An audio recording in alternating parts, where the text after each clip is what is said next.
Salut à toi, belle étoile, j'espère que tu vas bien en ce beau mercredi sur la Terre. Nous sommes à 2 jours d'une éclipse lunaire totale, donc on est vraiment dans une phase de nettoyage, de tri, de prise de conscience, d'ouverture, de libération, les énergies nous aident à fond, à fond, à fond.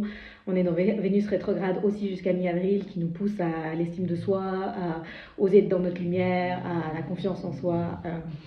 Et je sors d'un soin là, dans le cadre du programme Graines d'étoiles. Les participantes, elles sont dans le troisième mois. Et dans le troisième mois, tu te reconnectes à ton pouvoir créateur pour vraiment incarner ta lumière sur la Terre. Et je trouvais ça magnifique parce que c'est une femme que je connais depuis plusieurs années et qui a une grande connexion, qui a de grandes capacités, qui a une grande sensibilité, qui avait beaucoup de peine à faire descendre tout ça, à faire descendre sa lumière, à trouver sa place, à trouver l'harmonie entre son humaine et son âme, où il y avait toujours peut-être une tendance à la fuite de l'incarnation, à trouver son refuge dans le côté plus spirituel, et puis de la difficulté à poser les actions et à se servir de sa connexion.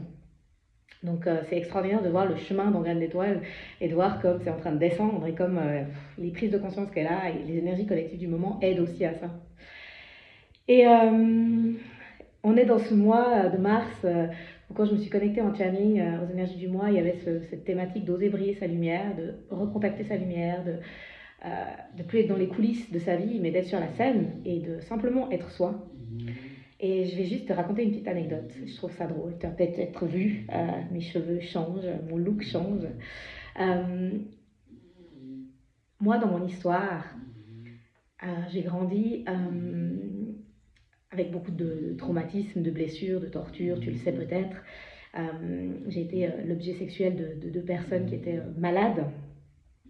Et donc, j'ai grandi avec cette croyance que j'étais un objet, que j'étais faite pour dédiée au plaisir de l'homme, en fait. Que ma mission, c'était de rendre un homme heureux, épanoui. Et j'ai grandi dans cette conscience d'être un objet. J'ai fait beaucoup de travail pour me libérer de tout ça, pour reprendre mon pouvoir, pour habiter mon corps, pour tout ça. Et je vais te parler de mes cheveux. Depuis très jeune, j'ai fait des mèches de couleur platine, quoi, depuis 15-16 ans. Euh, une fois après mon divorce en 2012, j'ai voulu revenir à ma couleur normale, ma vraie couleur, et j'ai tenu quelques semaines. J'ai pas supporté, et j'ai tout de suite redemandé à ma coiffeuse de me refaire du blond. Pour moi, c'était moi le blond. J'arrivais pas à me voir sans blond. C'est comme si dès que j'étais pas dans cette énergie du blond, j'étais terne en fait. J'avais pas de lumière. Et ça fait un petit moment, alors déjà que je me suis détachée de cette image de, entre guillemets, la jolie blonde aux cheveux longs. J'ai coupé mes cheveux étape par étape en fait. Hein. Il y a eu des étapes où je me suis détachée un peu de cette vision qu'on m'avait inculquée. Mais le blond restait très important.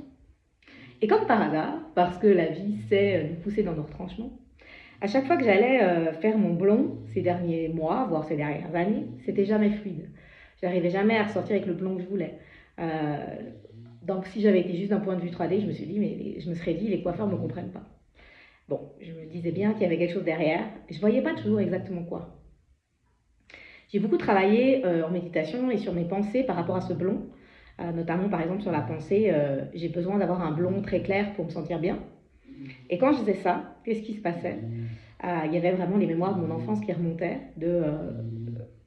je dois être lumière, je dois être entre guillemets un ange, parce qu'on m'a tellement fait croire que ma part humaine, ma part physique était diabolique, était à craindre, que ma sensorialité, mes pulsions étaient dégoûtantes, qu'il y a eu un vrai rejet de mon humanité en fait, il y a eu un vrai rejet de ma part humaine. Et une des manières de compenser psychiquement, c'était je m'accroche à ce blond parce que c'est comme si mon ombre, littéralement ma vraie couleur, ça c'est ma vraie couleur, hein, je ne l'assume pas, je la camoufle en fait. Euh, et tout ça, quand c'est ressorti, ça a été compliqué parce que je sortais de chez les coiffeurs, je n'étais pas du tout contente de mon blond, je travaillais sur mes pensées, euh, je pleurais beaucoup en ayant ces prises de conscience de pourquoi j'ai besoin d'être blonde, pourquoi je m'accroche à cette lumière, ça veut dire quoi être dans ma lumière. Enfin bref. Et me voilà arrivée dans ce mois de mars où je dois oser briller ma lumière parce que quand il y a une thématique qui passe par moi, elle me fait travailler forcément aussi. Et il y avait cette sensation de oui, je vais revenir à ma couleur de cheveux gentiment. Là, j'étais pas contente du blond qu'on m'avait fait en début d'année, donc je vais refaire un blond en attendant que ça pousse, puis je vais laisser pousser ma vraie couleur, puis petit à petit. Alors, les guides, le petit à petit, en tout cas les miens, en ce moment, en saison des éclipses, le petit à petit, Aude, comment te dire? Je suis allée chez le coiffeur hier, et je suis allée avec cette intention, voilà, j'aimerais refaire mes mèches, je lui montre mon blond platine. Puis il me dit, bon, on peut pas refaire du blond comme ça sur tes cheveux courts, ça peut pas marcher, ça va rien donner, c'est trop jaune, je vais te faire un gloss. Et, euh, et voilà. Bon. D'ailleurs, c'est marrant parce que c'est la première fois de ma vie que je suis chez un coiffeur homme et qui se pose pas plus de questions que ça et qui est dans sa verticalité. Mais c'est vraiment ce dont j'avais besoin avec le recul. Et il me fait un gloss et il m'enlève le linge. Et je dis, mais je suis plus blonde en fait. Et je vois que le gloss qu'il m'a fait, c'est très ressemblant avec ma couleur de base. Ça, c'est ma couleur de base. Hein, donc ça ressemble beaucoup à ma couleur de base. Je dis, mais je suis terne en fait. J'ai aucune couleur. Je suis éteinte. Et là, je sens l'angoisse monter. Je sors de chez le coiffeur, je pleure. C'était très difficile. Je sentais bien qu'il y avait quelque chose, un gros nœud qui était en train de lâcher. Merci les éclipses. Mais quoi, comment Et j'ai médité. Et j'ai pu voir. J'ai pu voir l'attachement à, à ce blond, en fait, à la part de moi qui s'accrochait à cette lumière de je dois être lumière parce que j'ai tellement peur de ma part humaine, en fait. J'ai tellement peur de la vraie moi. Donc je reste là-haut, en fait, et je descends pas. Et c'était drôle parce que ce que je trouve fou, c'est qu'on peut avoir une résistance, un blocage, un attachement. À partir du moment où on a eu la prise de conscience, ça lâche. Et on se sent bien. Et je suis sortie de la méditation, là où avant la méditation, je ne pouvais pas me regarder dans le miroir. C'était extrêmement difficile.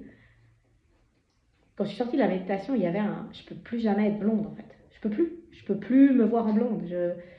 Maintenant que j'ai compris pourquoi je m'accrochais à ça et en lien avec mes traumas et les tortures, je peux plus. Et du coup, c'est pas encore facile de me voir comme ça. Je dois m'habituer. Hein. Mais il y a vraiment quelque chose qui a lâché. Et je voulais te faire ce témoignage un peu du... Bon, il y a mon usine à gaz personnelle. Je sais pas si tu viens d'avoir un mode Zoé là, qui souffle. Je voulais te faire ce témoignage parce que je parle beaucoup du programme du mois de mars, Oser briller sa lumière. L'audio, le premier audio sur oser aller sur scène de sa vie, pas rester dans les coulisses, j'en ai beaucoup parlé. Je sais qu'il a beaucoup aidé les personnes qui sont dans le portail du cœur. Moi, je l'ai écouté aussi plusieurs fois, il m'a aussi aidé. Et donc, je parle beaucoup de cette thématique d'oser briller sa lumière en ce mois de mars. Et je l'incarne ce que je raconte, tu vois. Parce que finalement, tout ce que je viens de te raconter avec mes cheveux, tout ce cheminement-là, c'est vraiment aussi moi me rendre compte de c'est quoi ma lumière en fait. Est-ce que ma lumière, c'est parce que je vais être blonde, je vais être plus lumineuse? Est-ce que ma lumière, c'est autre chose en fait? C'est quoi ma lumière en fait? C'est quoi briller sa lumière? Est-ce que c'est être sur scène, en faire des tonnes, être bien habillée, être jolie? Ou est-ce que c'est juste être connecté à ce qu'on est vraiment? Est-ce que c'est juste être au-delà de nos traumas? Est-ce que c'est être dans cette énergie de résilience, d'acceptation et d'amour de ce qu'on a vécu, de l'humain, de l'humaine qu'on est? Et voilà, c'est vraiment ma prise de conscience du jour. Il y a vraiment quelque chose qui s'est ouvert à l'intérieur de moi hyper fort, 2 jours de l'éclipse. Et